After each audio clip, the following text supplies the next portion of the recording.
আপনি কি জানেন শেয়ার মার্কেট থেকে কেউ কোটি কোটি টাকা আয় করে, আবার কেউ সব সঞ্চয় হারিয়ে ফেলে? তাহলে প্রশ্ন হচ্ছে, আমরা কিভাবে সঠিকভাবে শুরু করব?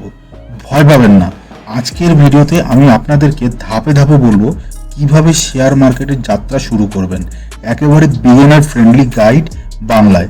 নমস্কার বন্ধুরা, আজ আমরা জানবো শেয়ার মার্কেট আসলে কিভাবে শুরু করবেন, কি কি জিনিস লাগবে আর কোন ভুলগুলো একদমই করা যাবে না। তো চলুন শুরু করা যাক। তো আজকের টপিক, শেয়ার মার্কেট কিভাবে শুরু করবেন।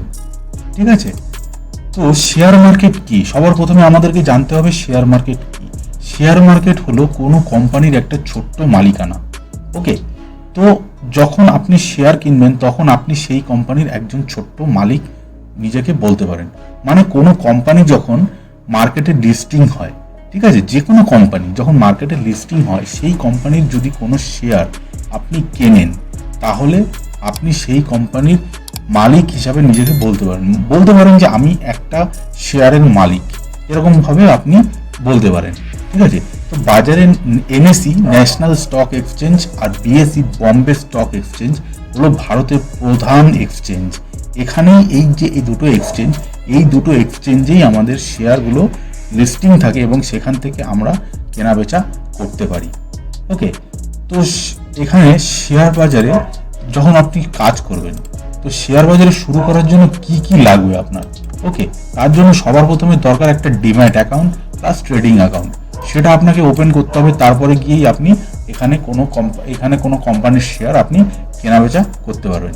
এগুলো কোনো ব্রোকারের মাধ্যমে খোলা যায়। ঠিক আছে, যে কোনো ব্রোকার হতে পারে, মার্কেটে অনেক ব্রোকার আছে, তো সেখান থেকে আপনি চেক করে নিতে পারেন কোন কোন ব্রোকার এখানে কাজ করে। তো সেখান থেকে আপনি সেটা ভালো করে ওপেন করে সেখানে আপনি কাজ করতে পারেন। ঠিক আছে, তো কেওয়াইসি লাগে। এখানে কেওয়াইসি করতে লাগে আধার কার্ড, প্যান কার্ড, ব্যাংকের ডিটেলস, এগুলো লাগবে। কারণ এগুলো হচ্ছে একদম, এই যে ডিম্যাট অ্যাকাউন্টটা খুলবেন সেটা একদমই সেবি রেজিস্টার্ড, তো সেবির কন্ট্রোলে থাকে। তো সেই জন্য আপনাকে কেওয়াইসি তো করতেই হবে, ম্যান্ডেটরি। ব্যাংক ডিটেলস লাগবে, কারণ আপনাকে ট্রানজ্যাকশন করতে হবে, ডিম্যাট অ্যাকাউন্টে আপনার ফান্ড ট্রান্সফার করতে হবে, তার জন্য ব্যাংক ডিটেলসও লাগবে, সেটাকে লিঙ্ক করতে হবে। তো সব কিছু এগুলো করে একটা ডিম্যাট অ্যাকাউন্ট তৈরি করে সেখানে গিয়ে আপনি শেয়ারগুলোকে কেনাবেচা করতে পারেন। ঠিক আছে, তো আমরা এবার দেখব শেয়ার কেনাবেচার প্রক্রিয়া। ওকে, ট্রেডিং অ্যাকাউন্ট থেকে আপনি শেয়ার কিনবেন। ট্রেডিং অ্যাকাউন্ট যেটা আপনি ডিম্যাট অ্যাকাউন্টে খুলছেন, সেখানেই আপনি শেয়ারটা কিনতে পারেন। শেয়ার আপনার ডিম্যাট অ্যাকাউন্টে জমা হবে। প্রথমে ট্রেডিং অ্যাকাউন্ট যেটা হয়, সেখান থেকে আপনি শেয়ারটা কেনা বেচা করতে পারেন। ডিম্যাট অ্যাকাউন্টে গিয়ে কি হবে, ওটা যেমন যেই শেয়ারই আপনি কিনুন না কেন, সেটা ডিম্যাট অ্যাকাউন্টে গিয়ে জমা হবে এবং আপনি ওটা পোর্টফোলিওতে আপনি ওটাকে ট্র্যাক করতে পারবেন। ঠিক আছে, বিক্রি করলে আপনার টাকা ব্যাংক অ্যাকাউন্টে আসবে। যখনই আপনি কোনো শেয়ারকে, আপনার পোর্টফোলিওতে যে কোনো শেয়ারই থাকুক না কেন, যখন আপনি ওটাকে সেল করবেন, সেল করার পর যে প্রফিট বা লস, সেটা ট্রানজ্যাকশনটা কমপ্লিট হয়ে প্রফিট হলে সেটাও আপনার ব্যাংক অ্যাকাউন্টে চলে আসবে। আপনি যখন টাকা ওখান থেকে ট্রান্সফার করবেন, সেটাও আপনার ব্যাংক অ্যাকাউন্টে চলে আসবে। ঠিক আছে, তো এগুলো আপনার জানতে হবে। তো এগুলো হচ্ছে শেয়ার মার্কেটের ছোট ছোট জিনিস, যেগুলো আপনাকে জানতে হবে। কোন ভুলগুলো এড়াতে হবে? শেয়ার মার্কেট করার সময় আপনাকে অনেক কিছু জিনিস লক্ষ্য রাখতে হবে। এখানে কিছু কিছু ভুল যেগুলো আপনাকে এড়াতে হবে। ঠিক আছে, যেমন ধরুন, এখানে অনেকে কি করে, লোন নিয়ে শেয়ার মার্কেটে ঢুকে যায়। ঠিক আছে, তো এটা একদমই করবেন না। লোন নিয়ে শেয়ার মার্কেটে যদি আপনি ঢুকেছেন, তাহলে ভাই আপনি মানে কি বলবো, ফলিং নাইফ আপনি ধরে নিয়েছেন। ঠিক আছে, তো এগুলো একদমই অ্যাভয়েড করা উচিত। লোন নিয়ে কোনোদিনও শেয়ার মার্কেট করা উচিত না। ওকে, ছোট ফান্ড নিয়ে স্টার্ট করুন, তারপরে ধীরে ধীরে ক্যাপিটালকে গ্রো করুন। আপনি যদি কোনো বিজনেস করেন, কোনো জব করেন, তার পাশাপাশি আপনি করুন, কিন্তু লোন নিয়ে কোনো সময় আপনার সাইকোলজি অনেক সময় ডাউন হয়ে যাবে। তো অনেক সময় কি হয়, মানুষ লোন নিয়ে নেয়। ঠিক আছে, লস হয়ে গেল, সেই লসটাকে রিকভার করার জন্য লোন নিয়ে নেয়। এগুলো একদমই করা উচিত না। তাহলে সেই ক্ষেত্রে অনেক প্রবলেমের মানে আপনাকে মুখোমুখি হতে হবে। তো এই জিনিসগুলো করা একদমই উচিত না। ঠিক আছে, কারো ট্রেডিং কপি করবেন না।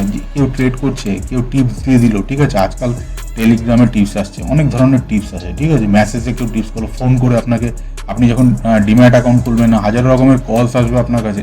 ঠিক আছে, সেইগুলোকে আপনি কোনোদিনও আপনি এন্টারটেন করবেন না। আমি বলবো কোনো সময় এন্টারটেন করবেন না। অনেক ধরনের ফোন আসবে, স্যার এটা করে দিন, আমি আপনাদেরকে রেকমেন্ডেশন করব, এখানে এত টাকা কোনো দিন আপনি আপনারা এগুলোকে এন্টারটেন করবেন না। এগুলো খুবই হাইলি রিস্কি, আমি বলবো হাইলি রিস্কি।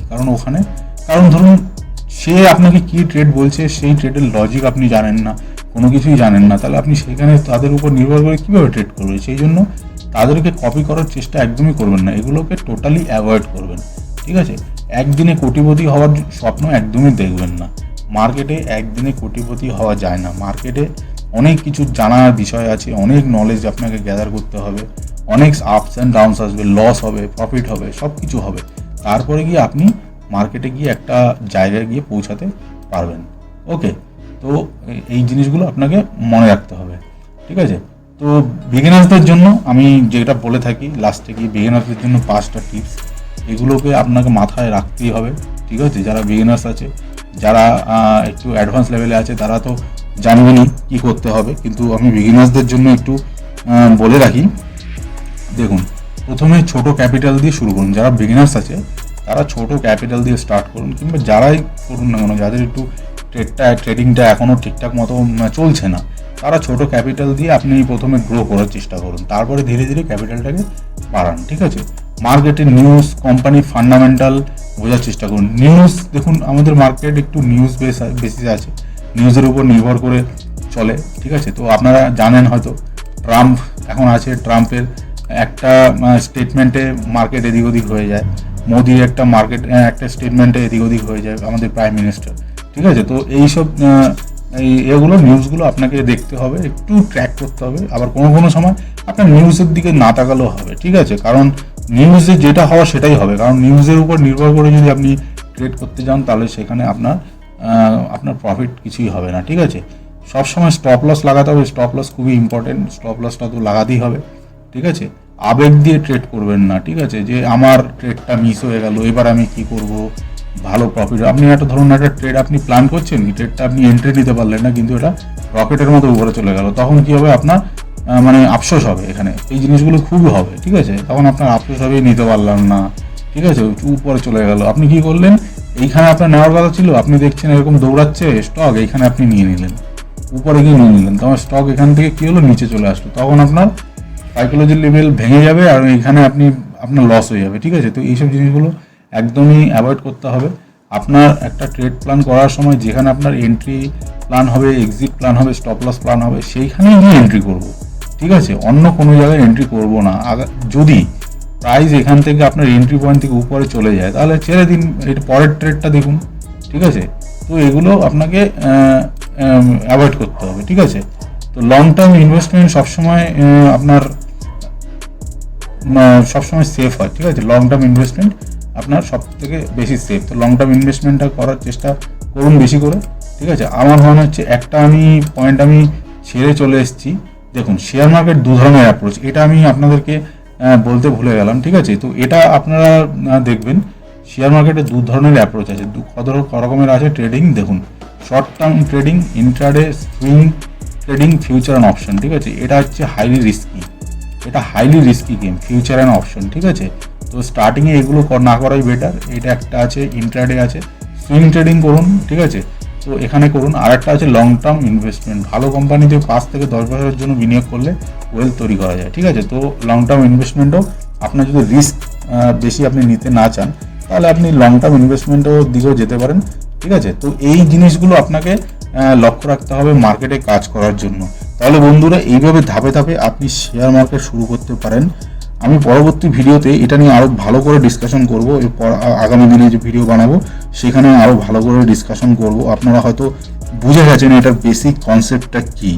ওকে, তো ভিডিওটি যদি ভালো লেগে থাকে তাহলে লাইক করুন, কমেন্টে করুন আপনি কোন স্টেজে আছেন, ঠিক আছে? আর স্টক মার্কেট নিয়ে যদি আরও শেখার আপনার ইচ্ছে থাকে, তাহলে চ্যানেলটিকে অবশ্যই সাবস্ক্রাইব করুন আর শেয়ার করুন আপনার ফ্রেন্ডস অ্যান্ড ফ্যামিলির সাথে। দেখা হচ্ছে পরের ভিডিওতে। নমস্কার।